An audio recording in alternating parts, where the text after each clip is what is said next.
Olá pessoal, essa é a primeira aula que eu estou trazendo para o canal e a minha intenção é poder trazer assuntos fundamentais da vida e da filosofia. Esse primeiro tema dessa primeira aula, vão ser várias aulas sobre esse tema, é sobre o tempo, o que é o tempo. Essa aula ela foi muito inspirada numa conversa que eu tive recentemente com um professor da Universidade da Califórnia, professor Jonathan Schuller, quem eu conheci na Tailândia, num evento sobre consciência, Consciousness Research Network, que eu fui me apresentar esse ano de 2025.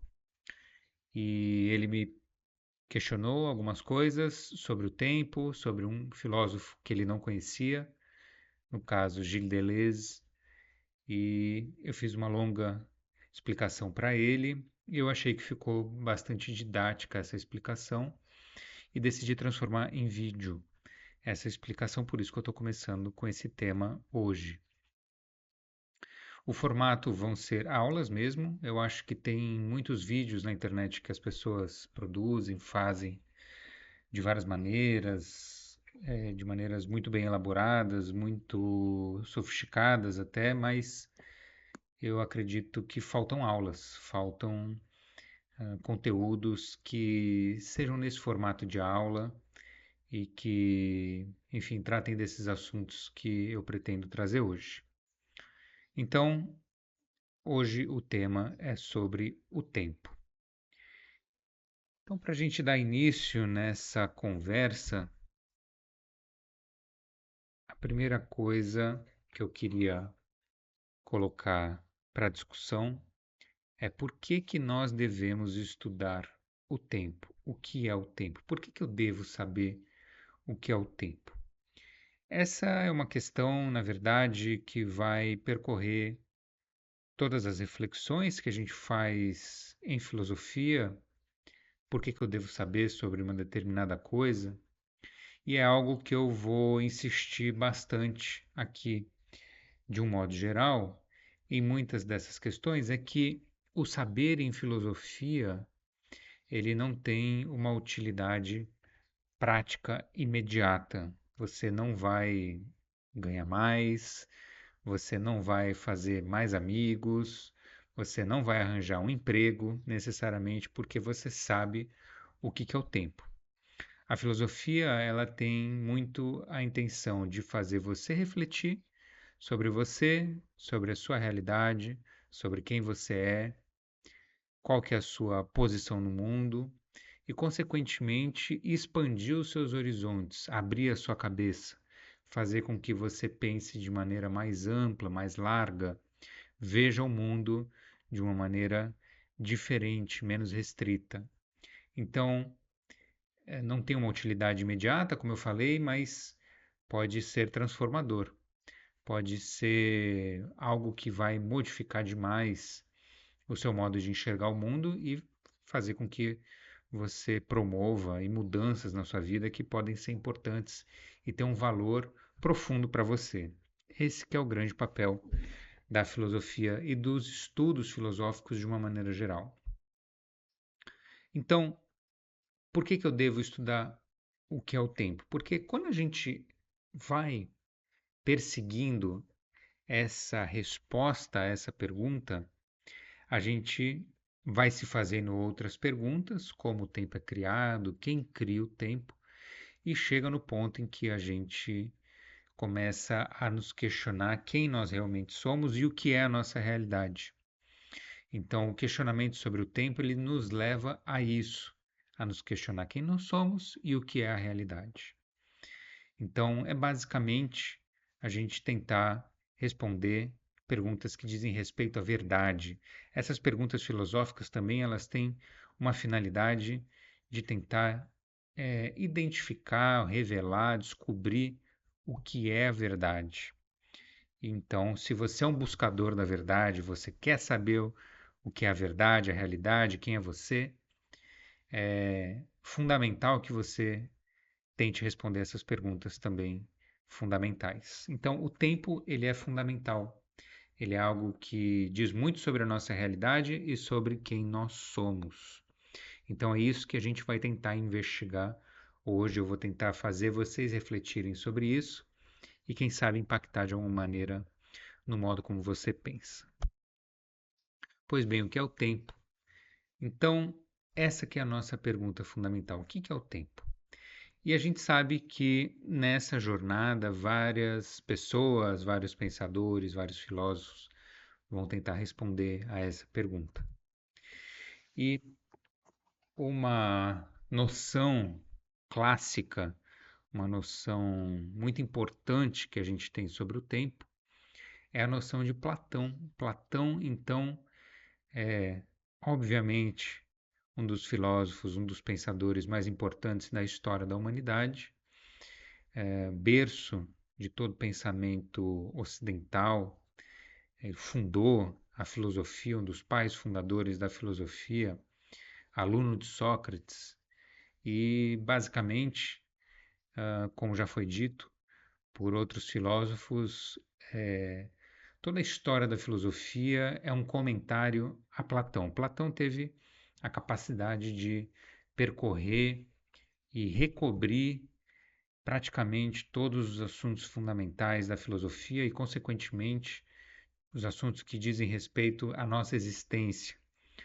Então, é praticamente inevitável não começar por Platão. E Platão tem uma definição muito interessante sobre o tempo, e é muito importante a gente começar por Platão, porque é a partir dele que a gente vai realmente entender o senso comum que se forma sobre essa noção do tempo.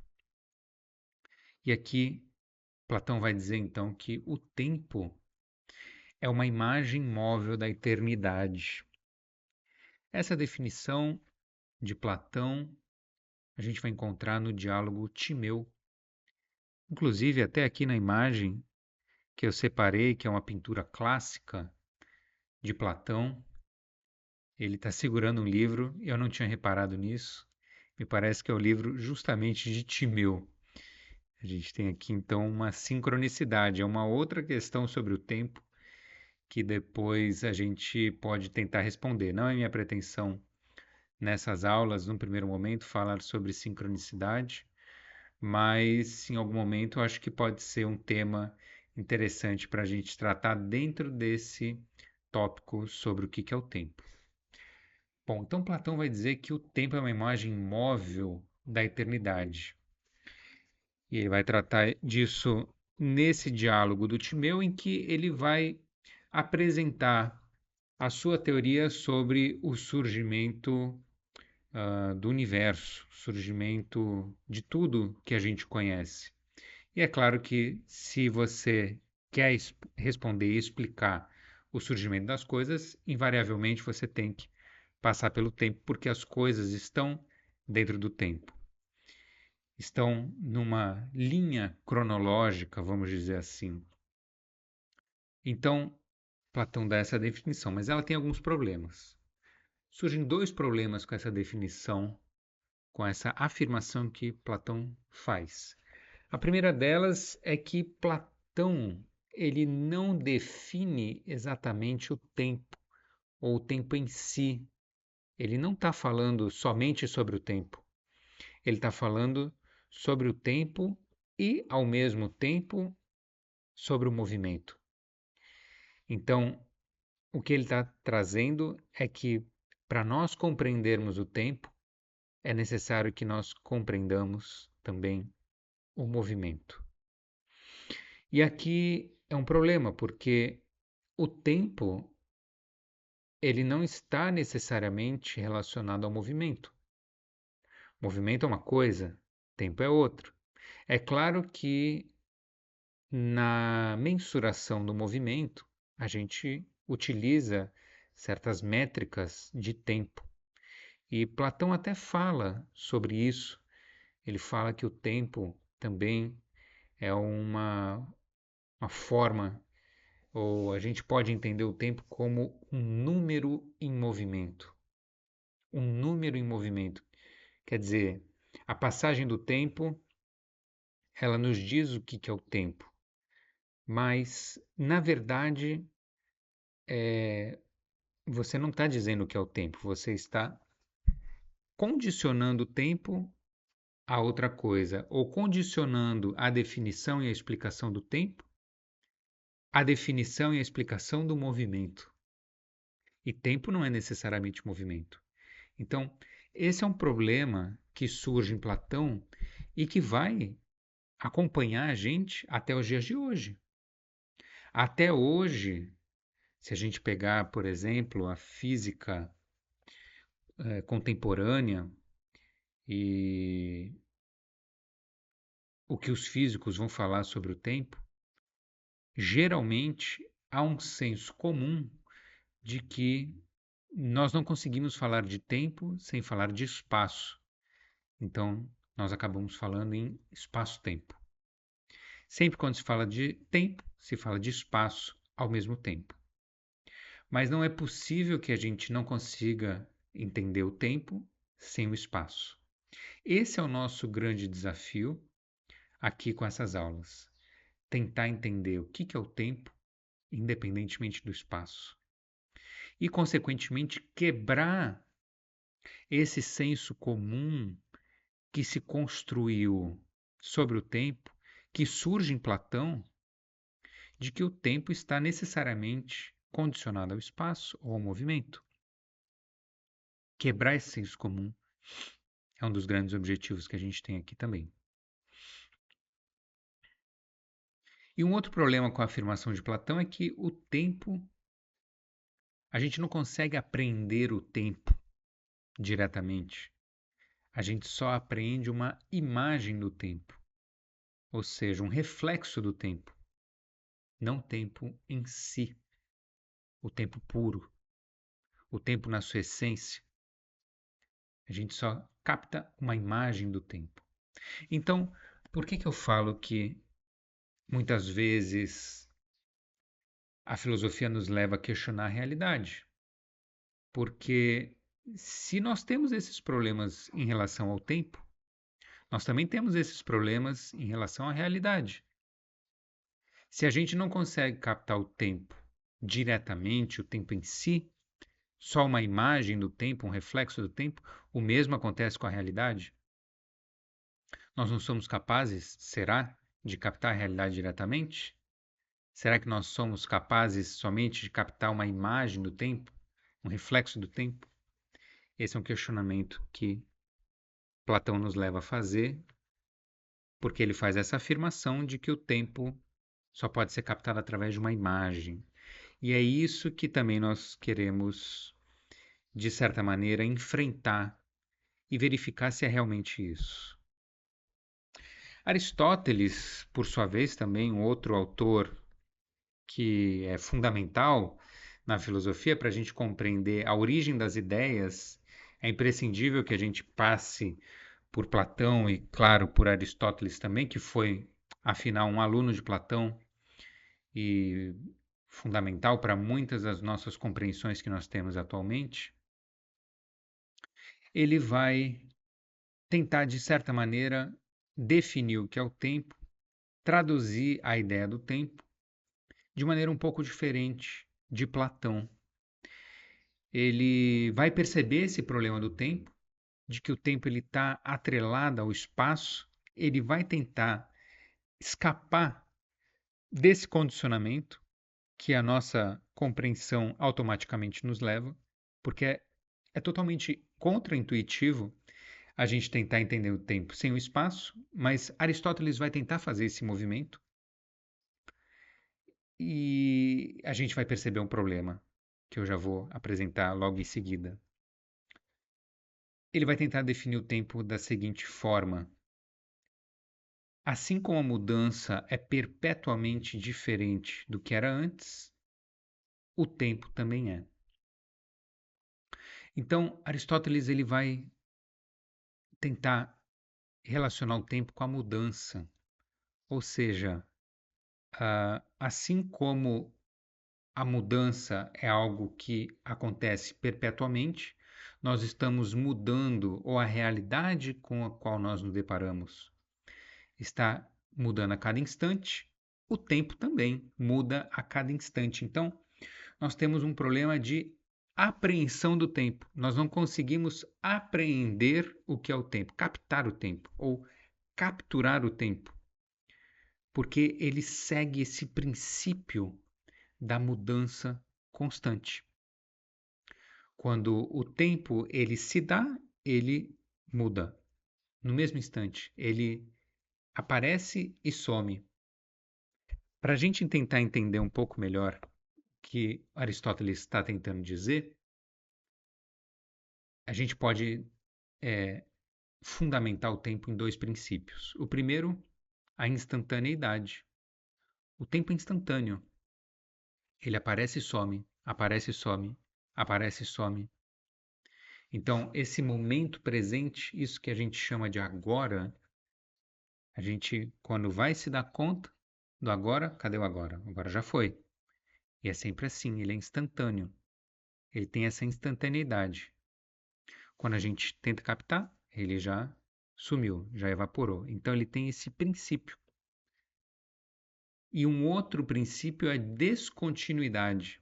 Então cada instante é descontínuo. Então um instante ele surge e desaparece ao mesmo tempo. E esses instantes eles não estão ligados entre eles. Precisa existir um elemento que não é o próprio tempo para conectar esses instantes, porque o tempo em si é descontínuo, é instantâneo e é descontínuo. Então Aristóteles ele vai chegar à seguinte conclusão, que nós temos em relação ao tempo uma impossibilidade de definir o que é o tempo em si.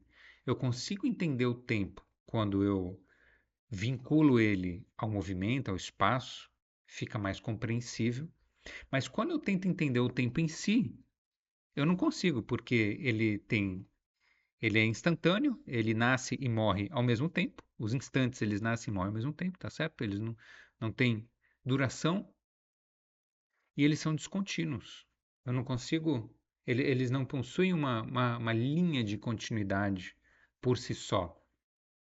Essa continuidade precisa de algo além do tempo, talvez seja o espaço, ou algum outro elemento que a gente vai verificar, que une esses instantes.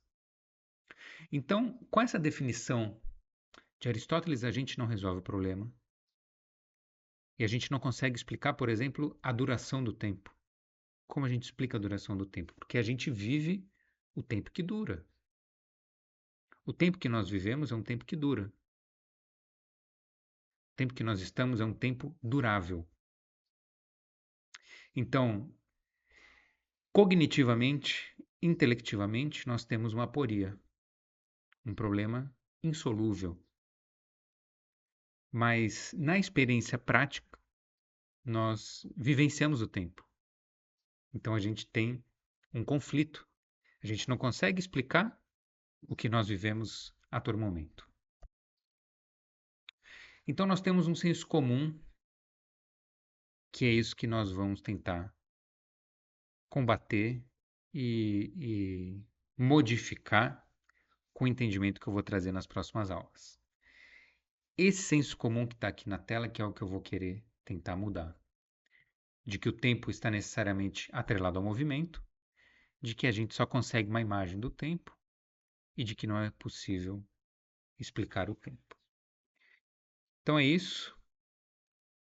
Eu vou apresentar as possíveis soluções nas próximas aulas. Espero que você tenha gostado. Se gostou, não deixe de curtir e se inscrever no canal para acompanhar os nossos próximos vídeos. Valeu e até mais.